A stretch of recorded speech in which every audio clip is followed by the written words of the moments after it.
The Decline of Western Civilization Part 2, The Metal Years, released in 1988. This movie/documentary is the second of a trilogy that follows underground bands and exposes what goes on in those scenes. The first decline was made following the rise of punk rock in the late 70s to early 80s. The third was made in the 90s following another rise of popularity in punk.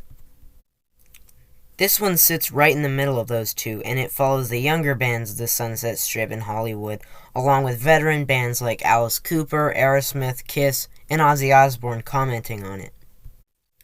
There's already a lot of people talking about those better-known bands, so I thought it was best to take a look at the history of the lesser-known acts that were featured in the movie, and see what they did after the release of the movie following the huge publicity they got. So, enough delay, let's get to it. LIZZY BORDEN was formed by the Harges brothers in 1983. The band was named after the supposed 19th century axe murderer. The band got signed because of their song Rod of Iron.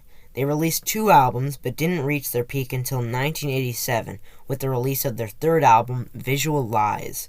And that's also around the time they were in the movie. In 1989, they released another album, Master of Disguise.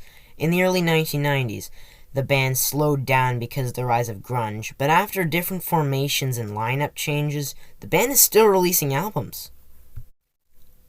Faster Pussycat was formed, like most 80s hair bands, on the Sunset Strip in Hollywood by Taime Downe around 1985. The name of the band comes from a movie called Faster Pussycat Kill Kill. The band signed a record contract with Elektra and released their self-titled debut, Faster Pussycat, in 1987. They did music videos for Bathroom Wall and Don't Change That Song, and they toured with David Lee Roth and Alice Cooper. After touring is when they shot their part for Decline 2. In 1989, Faster Pussycat put out their most successful album, Wake Me When It's Over. The album went gold because of the hit single House of Pain. In 1990, the band recorded a cover of Carly Simon's You're So Vain, definitely my favorite of theirs. In 1992, the band released Whipped. A year later, they broke up, but they got back together due to a 4th album in 2006, and they've toured on and off since then. SEDUCE was formed in Detroit in the early 80s. They built a following and released their debut album in 1985. Before the release of their second album, they shot their parts for the movie, and because of the publicity from the movie, the band sold a lot more than their debut. They broke up for whatever reason not long after, and that's about it for this band. It's very obscure. London. Okay, this band is pretty interesting. London was originally formed in 1978 by Lizzie Gray, Nikki Sixx, yes, that Nikki Sixx, and Dane Rage. The 3 met when Sixx and Rage were recruited to play for Sister, the band that Gray was in, along with Blackie Lawless. Yes, that Blackie Lawless. But after that, they formed London. There were different singers, but the best known was Nigel Benjamin, the singer for Mott the Hoople. Nikki Sixx had his disagreements with Nigel, so Nigel quit. London fell apart after Nikki Sixx left to form Motley Crue. 1984 really was the rebirth of London, although now it was a completely different band. The only original member was Lizzie Gray, of course. Non-Stop Rock, London's debut album, was released in 1985. The band released a second album after that, Don't Cry Wolf. It was at that point they shot their part for Decline 2, where they accurately described London as a training school for rock stars. Why is it so accurate? Well, I already talked about Nikki Sixx and Blackie Lawless. Both left and formed Motley Crue and Wasp respectively, and went on to have success. But Izzy Stradlin also left for Guns N' Roses, and Fred Coury left for Cinderella. That is too many coincidences for one band. Yeah, well, this is like the training school for rock stars. Yeah. It's like we get somebody in the band, and as soon as they leave, they become rock stars. So who else has been in the band? A couple of dudes from Guns N' Roses, a dude from Wasp, and Nikki Sixx of Motley Crue, Freddie Coury of Cinderella.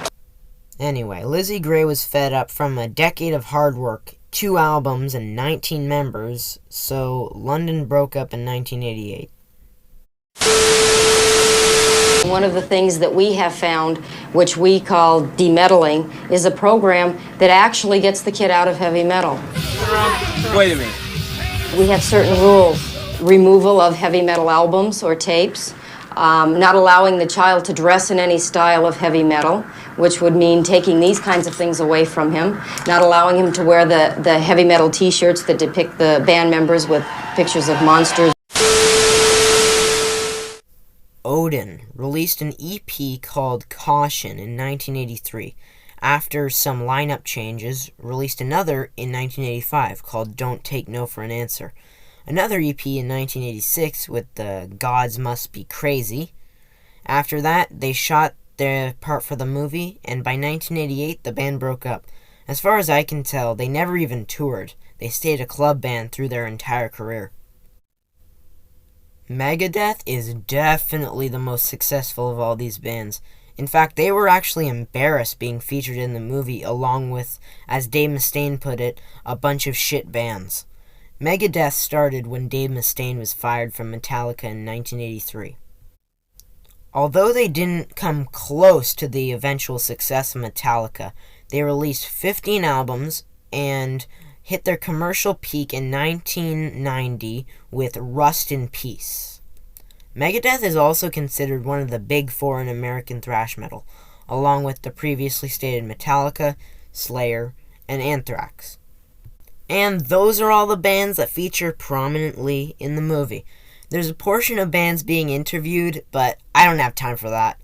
So I hope you enjoyed, and I'll see you in the next one. Peace out.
Vast amount of marijuana.